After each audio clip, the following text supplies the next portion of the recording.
So yes, sometimes if we have a wait a minute, specific- we're What? live. That's fine. I I'm started. talking. I know. You're Been live this whole interrupting me. time. Oh my So god. they heard all the that's what she said stuff. That'd be No. funny if they did. I hope so. Good lord. Yes, this is Magic Talk, and we are live in studio. We have our new studio set up. I see that. It I got- actually The we, new studio. New, setup. yeah, it's like I told you, it's like me changing my underwear. It's constantly evolving. I love It is, but this, I think this is it. Wouldn't you say, Scott? I like it so far. Now, am I talking into this one or this one? this one looks like This this one for Looks now. like this Pay one. attention to the monitor over here, and you'll Well, see but who if I you're look, talking. then I can't, and then You're talking to that one. Okay. But here, now you can talk to yours. see. Now I just feel special. I love that. All right, We good. could just do this the whole time. Yeah, we could. Anyways, this is Magic Talk. In case you're wondering, it is the show that sometimes talks about magic. This not being one of those times. Yep. Occasionally it happens. So We promise. here we go. Rough Edge FM. Irritatingly irresistible internet radio at roughedgefm.com. Welcome to Magic Talk, the ultimate backstage pass to the world of magic. We dive deep into the art, the craft, and the business behind the illusion. If it's magic, we talk about it. Sometimes. And now, your hosts, master of misdirection and dad jokes, magician James Lantine, purveyor of magical oddities and unpaid family labor, magic shop owner Joshua Lantine, and straight from a suspiciously nearby park bench, the one, the only, Gregory Alexander. I so love that unpaid labor. I bet. That is that, Purveyor of unpaid family labor. Indeed. Exactly what I do. that is so cool. Why does all of my employees do what they do for as little as I give them money for? Because they're family. That's right. Every single last one of you included, sir. Thank you. You should I'm feel special. so honored. Yeah, you don't want to be paid because that would make you like an outsider. No, I'm paid in love See? and And you know merchandise. And merchandise. and merchandise. See, There you that's go. good enough. Absolutely. Isn't it? So I believe this is going to be our new studio setup. I like it. We'll We got to see. settle on something, don't we? Yeah, Eventually. we do. We do have to make a choice. But anyways, I would like to talk a little bit about birthday parties, or not birthday parties, but performing for children in general. Okay. Okay. Only because I came back from a child's magic show, or whatever you want to call it. It was a boys and girls club. So So, they're usually not too bad. is there something troubling you, Greg? Yeah, that I get kid. This is cutting in and out, and I can only hear on this side. Sorry, but no big deal. We're You're good. only hearing on one side. Yeah. It's not a big deal though. No, I was just sorry. I didn't mean to be distracted. Well, now Scott, you just walked right in front of our picture. Yeah, but you know, it was. By the it was way, well done. that butt that just passed the screen is our producer. Yeah. So The much elusive producer that we talk about constantly, but nobody ever sees him. no, Rough They- Edge Studios. Barely more than a rumor, But But they but he's just saw- everything to us. Yeah, exactly. so, anyways, I just finished doing a boys and girls club. Give you acid reflex. I'm when gonna you- choke. Better take it easy over there. So the cool thing about it is that I've done this now for 4 years running. Boys and Girls Club, you've done it almost as long as we've been here in California. Have we? Yeah, Have I? I remember you doing it, but I have very few memories as a child, but that is one of them where I would go out to different events with you, and there was either a conference with the diocese that you would go out to, because this place used to be Logos Church Management Software. Mm-hmm. And whenever you go and you do a conference, you would go and bring a magic show.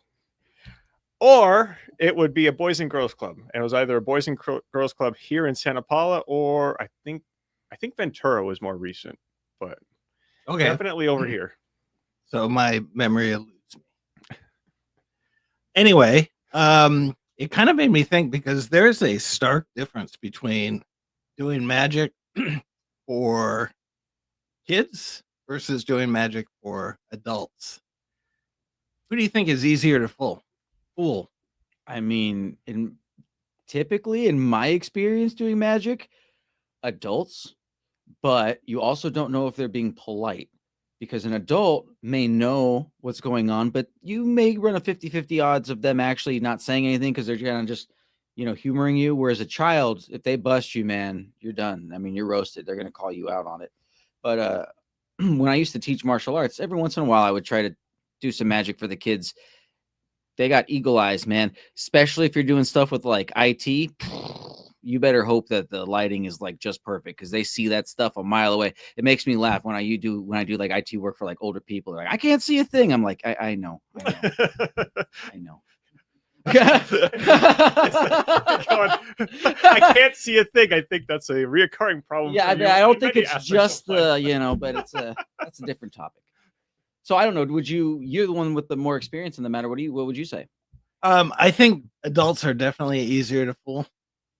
The kids, it's like, and plus, it's like you said, they don't hold back. It's no, like, man. I know how it's done, and if they don't know how it's done, as soon as the show's over, they're up there ripping your stuff apart. Oh yeah, or in the moment, they'll go right after you sometimes. Yeah. Like, hey, let me. You're like, no. I have, thankfully, I have a bouncer. Oh, good.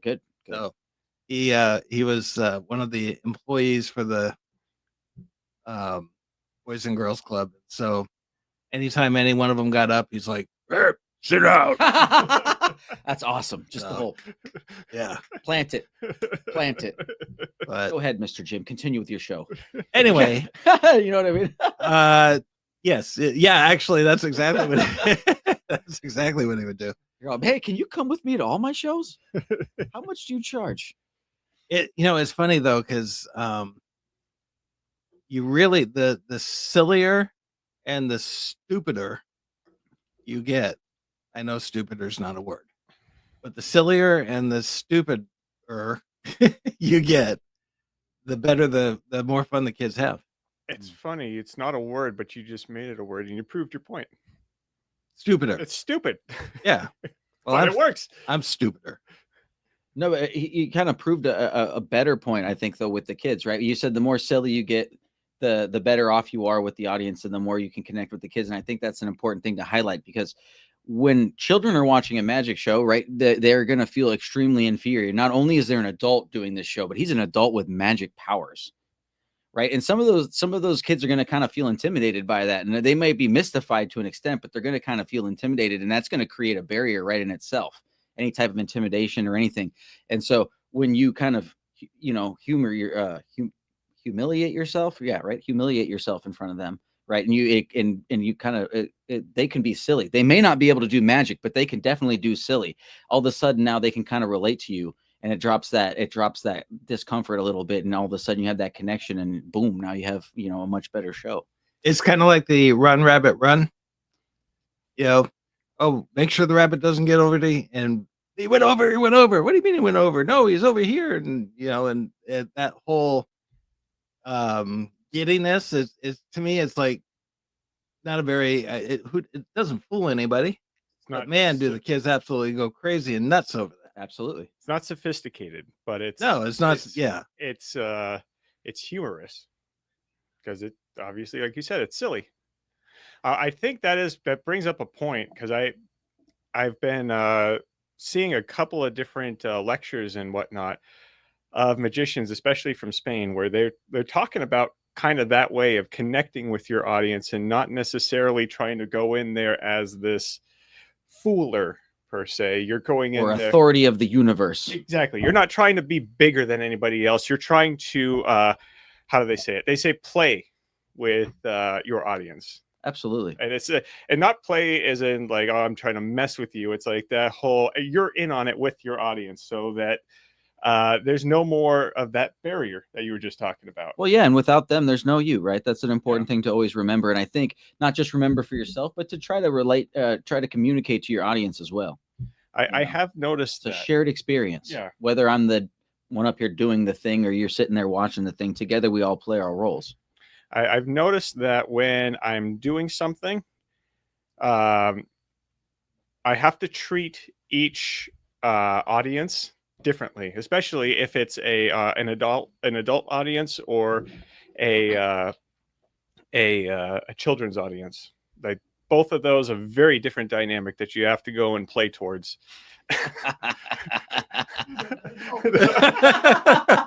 You know what? That was so much better for me. Yeah, you're. Somebody got something. So I have See, the camera again, on. We're talking about it. We're playing to whichever audience you're playing for. I don't think he was playing for our live audience, our magical producer. He was actually playing for us. It was absolutely. I loved it. I had the camera on Josh, and he's sitting there doing a belly roll on the floor to Soldier crawl. get the. So how do we sound? Sounds great. Everything looks great. Okay, all right, we're good. So that was a good test. Let's go do the live show now. Cool. Anyway, Let's get started. I was looking for. So when I was growing up and getting into magic, I started doing kids shows a lot in the very beginning. And the magician that seemed to be like the expert on it was David Ginn, Ginn. He's got a bunch of books about performing for kids. So if you want to get into it, you really want to look at what's involved. One, you have to be able to have the personality of being a 5-year-old yourself. I mean, if you're going to get up there and perform like you're a 5-year-old. Because that's pretty much how you do it most of the time, right? Me? From what I've seen. Yeah. I've never graduated. So Nor have I, honestly. But you do. You have to get down to their level. You have to get, you have to be crazy. You got to be silly. You got to be goofy. And I come out and I think kids get kind of scared of me because, oh my gosh. They get scared of you? I got to tell Julie this. I have this one routine that I created that it's based on the top 10 effect. If you're familiar with it, you have a series of cards. You show them the cards. You pick one as a prediction. You put it down. You show another set of cards, and they're all the same card that what you made for the prediction. And then the audience, spectator picks something, and it ends up being entirely different, but it matches what you picked. Mm-hmm. So I do one called Stranger Danger. And I talk about social media and not knowing who you're actually talking to. They can claim to be one thing, but they're really not. That's really great. I like that. That's really clever premise. Yeah. That's really cool. And so I made up all these cards. We actually sell it. And the one card that is the creeper, God. the man who is not who he claims to be, because it's like, these are all 10, 11-year-old kids, and Sally likes playing with dolls, and Billy likes doing this, and Tom likes doing that, and Sandy is, into ballet, and then, Mike likes magic.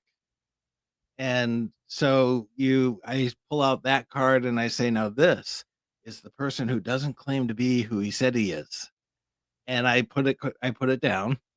And then I show all the other cards that are Mike, and I let them pick it, and they pick it, and then they end up holding on to the card. And I say, now for the first time, let's see if you were able to find out. And the way I do it is I turn the cards around and I say, now you don't get to see the faces of these cards, because when you're online, you don't actually get to see the people you're talking to. So you have to try to find out if you can figure out who the, I don't say creeper, but basically who the creeper is. That's pretending to be a 10-year-old and isn't, and with just your intuition, your feel. And so they scroll down and they pick it and they hold it. And so Julie looked at the card, and it's a magician, and he's 47 years old, and he's got glasses on, and I believe he even has a goatee. There's Is a it you, white Jim? goatee. A white Yeah. goatee. Oh, right. Are Exactly. you the creeper? So Julie was like, I was hoping that's not where this was going. I know. I think this is where this went. So Julie was like, Jim, why? One, I wouldn't make the magician the creeper. And two, I wouldn't make him look like you. And I'm like, no big deal. So I'm doing the No show one's today. gonna notice it. Every single one of the kids said, hey, that's you. That's You're you. the creeper. So I'm like, Stranger danger. yeah. Stranger danger.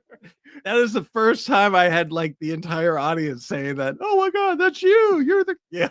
I'm like, all right, I got to change out that card. That's hilarious. Do you remember a while back, Jim? You asked me what I thought of you in one word. Do you remember the word I used? Oh Lord, I believe that was creeper. It was creepy. creepy. Creepy. Yes. It was a joke and it was out of love, but I just find that even more humorous now. Yeah. That would be me. Oh boy, it's not intentional. I'll say that. No, it's not. But if you are watching the show, please remember.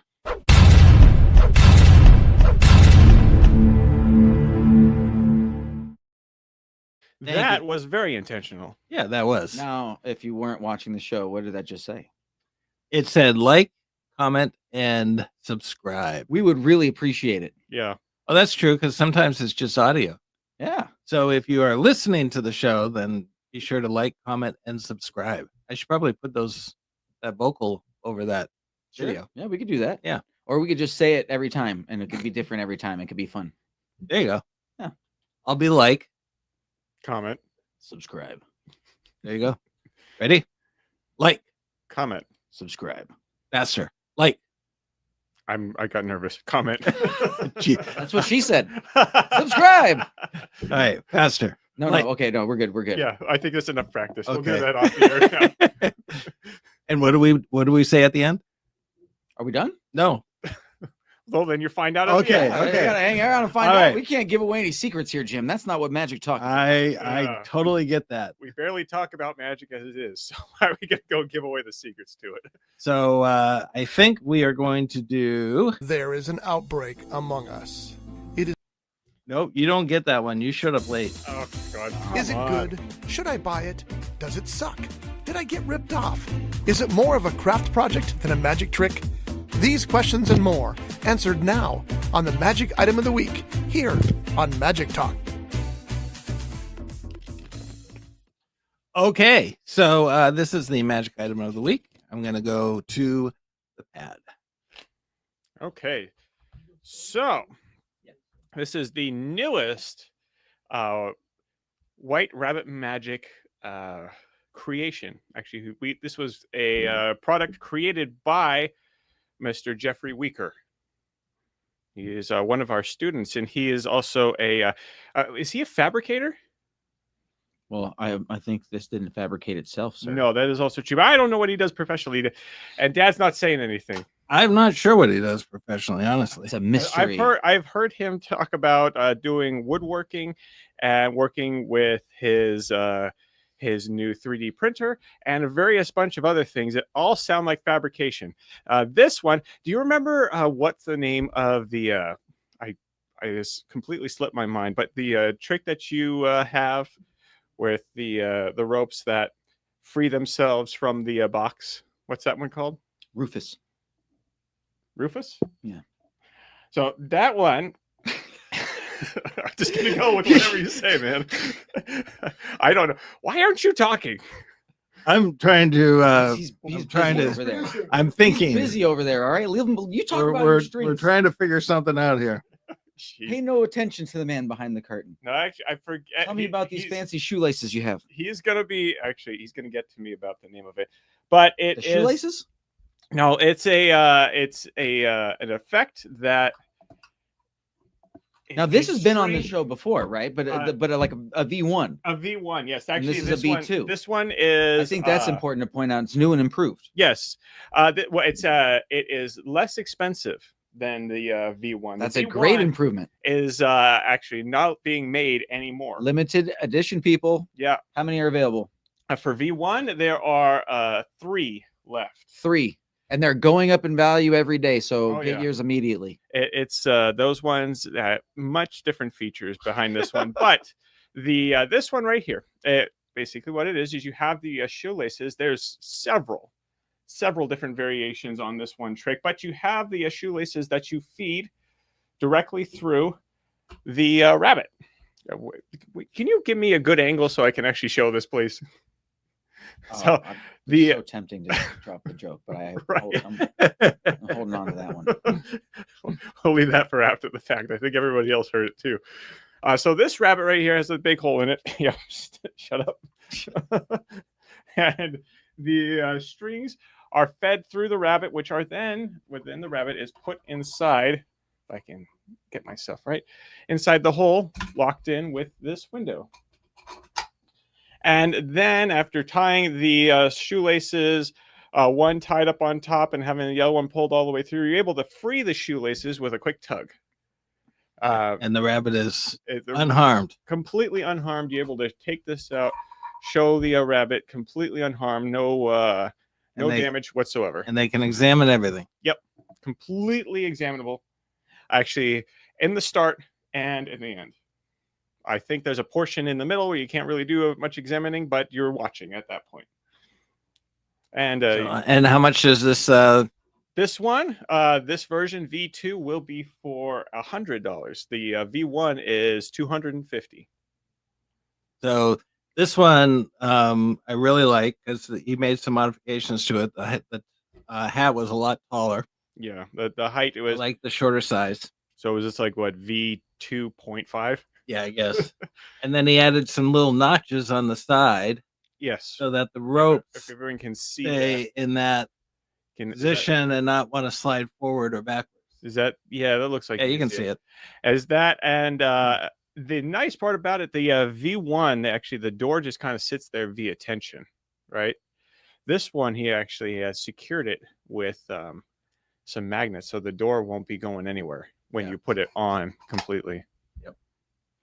And the So coolest part about this whole thing is it's all one piece. all one piece, and it can only be purchased at White Rabbit Magic. Yep. So I even this part, the door has these magic wands that are on it. Let me get it to a spot where people can see. It is all one piece. Every single thing printed all in one piece, except for the glass window. That's that had to be put in after the fact. way to spoil it. Yeah, right. So- If you get 3D printed glass like that, that's really cool. Yeah. That's not expensive. So Why are we selling it for $100 if it's that expensive? I know. But definitely a cool effect. Oh yeah. I like it a Um, lot. And when it's up online, you'll be able to see a full demo of the effect itself. It actually reminds me of the trick that you bought at Hollywood Magic. yes. What was that? All those. Well, that's years what ago. that's what inspired it. Yeah. Was one of the magicians from the borough saw me do that trick, and he wanted to come up with something with maybe a rabbit in a hat, and so he came up with this design all in his own. I mean, it's beautiful concept. Yeah. And Thank goodness he got it right finally, because he went through several rabbits in the making of this. yeah, it was pretty sad. They So, were fake rabbits, people, by the way. Don't worry. In case But they- anyone's panicking out there. I mean, no live prototypes. no rabbits were hurt in the making of this product. We wanted to go with a live rabbit, but we couldn't figure out how to get the hole to go through the middle of it. Really messed up. If that was true, it'd be funny though. It sounds like a Monty Python skit, actually. A bit, yeah. I would imagine it. That's why the White Rabbit is so violent. It's because somebody was trying to do this trick on him, and he got really grumpy about it. I would. I think I would too. Okay. We're gonna have to A good trick. call the show short show. You could call it whatever you want, Jim. Okay. That's right. It's my show. It's your show, man. Joshua so desperately wants to do a card thing. I know, but he can't. He's gonna You have to got- wait till our next week episode where we're at Magic Live. That's right. We will be at Magic Live starting on Sunday, That's right. and we will be doing a remote broadcast on Tuesday Yeah, they're Uh, going and they're not taking me with them. because I feel somebody really has sad. to be. Hey Scott, why don't you come and We run the would, board but on his Tuesday? wife won't let him go. It's not. You can run the board on Mm-mm. Tuesday? Come run the board on Tuesday with Josh, and we're gonna do a remote at Magic Live. Were you about to say you're retired? You're far too busy. Whenever I don't want to do something, I say I'm retired. It works a lot. That's. I can't wait till I can say that's amazing. I like that. See, you know what? To be perfectly honest, he is more busy now than he ever was when he was working. No, he's not. I don't know what it is about I've being noticed that my retired, wife- but it does that to you. Well, He Even gets to my- do what he wants. Yeah, he gets to do what he Yeah. wants. He's not Yeah. bound to other He- things. No, it's not. It's not true. Even my uncle-in-law is the same thing. He used to be a captain in the CHPs, and then now he was like busy constantly, all the time, no matter what. And then now that he's retired, it's even worse. He's got a new boss, and she's got him on a tight leash. I'm telling you right now, Not true. very true. Scott hardly works. He didn't work much when he was working, and he definitely doesn't work a lot Carry now. that Smart over man. to my retired life. So, anyways, so what do you think of the new production I think it's studio great. I'm gonna thing? go and watch the show from beginning to end and see what it looks like. It sounded great on the phone. I just Awesome. wanted to make sure there was no skipping and it's not going out to the audience at least. Cool, Will it cool. continue No, I to just be think recorded? it was just the headphones themselves, probably Do I need to probably put, you know, the jack or something. Yeah. Yeah, it's all good. Might be model. No big deal. What do you think about the trick? That's pretty awesome too, especially considering somebody made it for this place. Oh, That's exactly. really cool. Yeah, and what's the most common question you get asked by a kid? Can you pull a rabbit out of a hat? Nobody can pull a shoelace through a rabbit. Yeah. So, From no. a hat through a hat. No, you can pull a rabbit out of a hat. You can open up the hat and pull the rabbit out. That's I pulled a also- rabbit out of a hat. Now, let me torture this poor thing. I was gonna say you could do the Dan Sperry version and have some blood on the shoestrings after you That's pull it out. also true. That'd be kind of funny. I did a thing today, traumatized a little kid in the process. But I Of took course out you did, Jim. I know. It wasn't the creeper trick though. No. I took 2 pieces of rope and I said every time I do this, everybody here asks me if I can cut somebody in half. And so I'm going to do that today, but I can't use any sharp instruments or anything like that. So instead we're going to use rope. So I brought the kid up and I put the rope around his waist and I said, now what we're going to do is we're going to pull really hard. And when we do, it's going to cut you right in half. And you'll stay intact so long as you don't jump or anything like that, because then your body parts might start falling out. And then this little girl Nice, starts Jim, going, nice. I want my mommy.